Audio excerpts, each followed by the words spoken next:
In the summer of 2021, a wealthy, well-connected South Carolina lawyer killed his wife and youngest son. The case of Alex Murdaugh has since taken the true crime world by storm, but it's Paul Murdaugh, not Alex, who is the true linchpin of this story.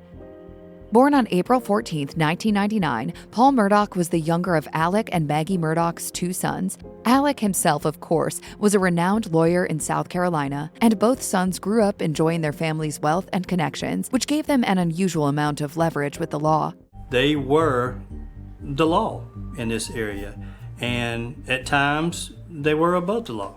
The prince of a legal dynasty dating back to 1920, Alex Murdaugh was the latest in a long line of men who had served as district attorneys for South Carolina's 14th District Court. Paul was more than aware of this, as he had previously seen his family avoid legal consequences surrounding the suspicious deaths of his brother's friend, Stephen Smith, and their longtime housekeeper, Gloria Satterfield. Years later, as his life was coming down around him, Alex admitted to having lied about the manner of Satterfield's death in order to collect a $4.3 million insurance claim, just one of the many misdeeds that would put him in prison for life.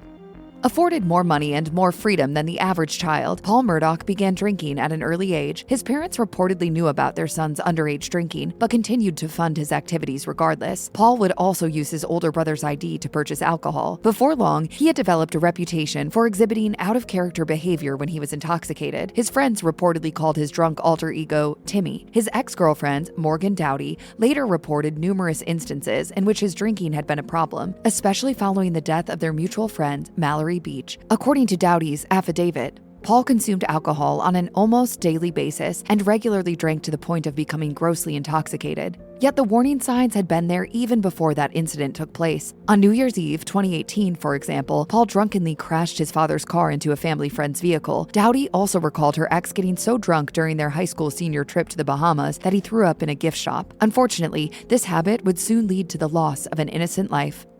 In February 2019, a group of friends joined the then 19-year-old Paul Murdaugh on his family's boat to attend a party. We just docked the boat at one of the docks, and from there, I think everyone kind of started drinking pretty early. Among the group was Paul's girlfriend, Morgan Dowdy, and her friend, Mallory Beach. Earlier that day, Paul had purchased alcohol from a liquor store using his brother's ID to stock the boat. After drinking on board and attending the party in question, Paul drove his boat full of friends to a local bar where he consumed 2 shots with Connor, one of the teens from the group. When Paul and Connor returned to the group, Paul was in full Timmy mode. The cohort boarded the boat again a little after 1 a.m., and that's when things got out of hand. Paul reportedly began traveling at high speeds, steering the boat in circles and leaving the wheel to argue with Dowdy. Despite his friends' pleas, Paul refused to park the vessel or hand over the keys. Around an hour after departing, he crashed the boat into Archer's Creek Bridge. Beach was thrown overboard and killed. And many questions still surround the death of a 19-year-old girl thrown from a boat. It took officials and volunteers 8 days to recover her body from the river. As it turned out, Paul had drunk so much that his blood alcohol content was 3 times over the legal limit, even though he was tested hours after the crash took place. Paul Murdaugh was charged with 1 count of causing death by boating under the influence and 2 counts of causing great bodily injury by boating under the influence. The day he was charged, April 18, 2019, Beach would have turned 20 years old. A few days later, on May 6th, Paul pleaded not guilty to the charges and was released on a $50,000 bond. The victim's family would later file a wrongful death lawsuit against Paul's father, mother, and brother, as well as the store that sold Paul alcohol on the day of the accident. Although Paul was eventually taken into custody for the incident, he received rather lenient treatment throughout the whole process. For example, a full 7 weeks passed before he was charged, and even after he was charged, he was allowed to appear in court without wearing handcuffs. On top of that, officers reported that he had been visibly under the influence at the scene of the accident, yet they neither arrested nor questioned him at the time. What you don't realize in that moment is the connections that those people had to the murders and to Alec. Paul was still awaiting trial on those charges when he was shot dead by his father.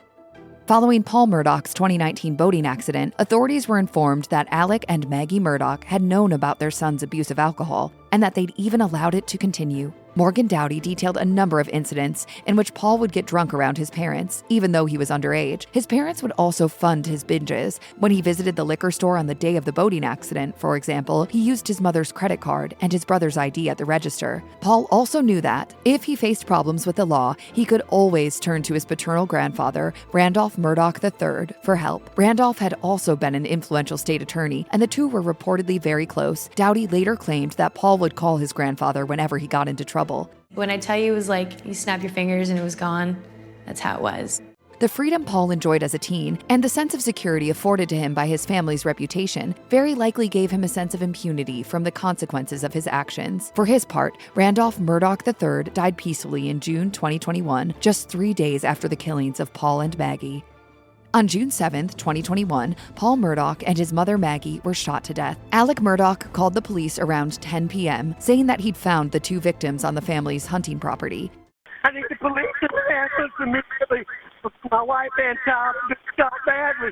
Officials believe the murders took place roughly 30 minutes to an hour before Alex reported finding the victims' bodies. Paul, 22 at the time of his death, was shot twice with a shotgun, while his mother, Maggie, was shot 5 times with a rifle. It was a gruesome crime scene, and the killings were believed to have taken place at close range. At the time, forensics expert Kenneth Kinsey reported, the fatal shot to Paul's shoulder, face, and head would likely produce enough backspatter and would be within range to contaminate the shooter. That said, prosecutor Creighton Waters noted during Alex's subsequent trial that the mother and son were likely unsuspecting victims, given they didn't have any defensive wounds. And while the deaths of Paul and Maggie were shocking enough at the time, the true scope of the story had yet to become clear.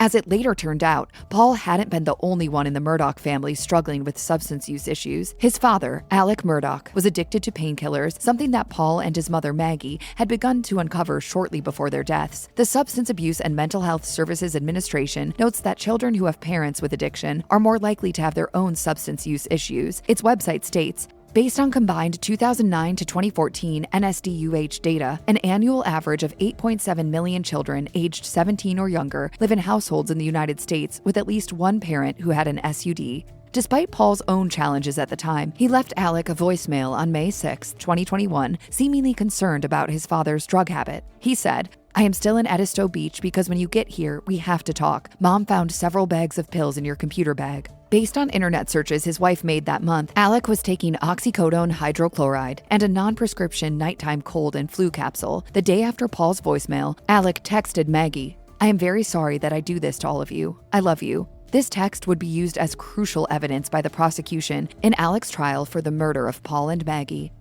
So what was Alex Murdaugh's motive for killing Paul and Maggie? Prosecutors argued that Alex feared both his opioid addiction and his many financial crimes would be exposed due to the investigation into Paul's boating accident. The easiest way to stop the investigation, so he believed, was to end Paul's life. Yet this decision impacted more people than just Paul and Maggie Murdaugh. In 2021, Mallory Beach's mother, Renee Beach, shared her own reaction to the news of Paul's death. She told People magazine, I just broke down and started crying. I wanted him to own up to what he had done, and I never wanted anything like this to happen to him or Maggie. That was the last thing ever that I would want. I was hoping that he would change, just admit that he had done wrong, and change his life, and it upset me a lot.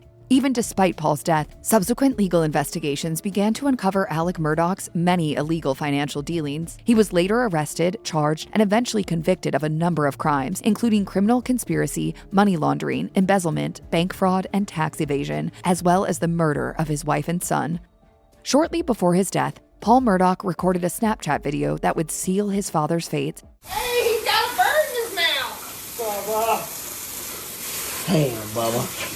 When officials questioned Alex Murdaugh, he claimed he just returned to his property when he called to report their deaths. However, his voice can be heard in the background of a video Paul shared on social media, placing him at the scene during the time frame in which the murders occurred. State Attorney for Florida's Palm Beach County, Dave Ehrenberg, later told CNN, it is ironic, in the end, that it was the victim, Paul Murdaugh, who solved his own murder. A jury member in the trial told CNN that this Snapchat footage led him to decide that Alex Murdaugh was guilty. Meanwhile, South Carolina Attorney General Alan Wilson, who was part of the prosecuting team, said, the jury saw how he was trying to manipulate them, saw how he was lying, and they read through it, and they heard the kennel video, and they made the right decision. During the trial, Alec had claimed that he lied about his location due to cognitive impairments caused by his opioid addiction. He had not known that Paul recorded the video until his trial. CNN legal analyst and lawyer Joey Jackson said, "As much as you deny being at the kennels, you took the stand because it came out that you were there. Cell phone data put you there, car data put you there, in addition to the fact that your own voice put you there by virtue of what your son recorded."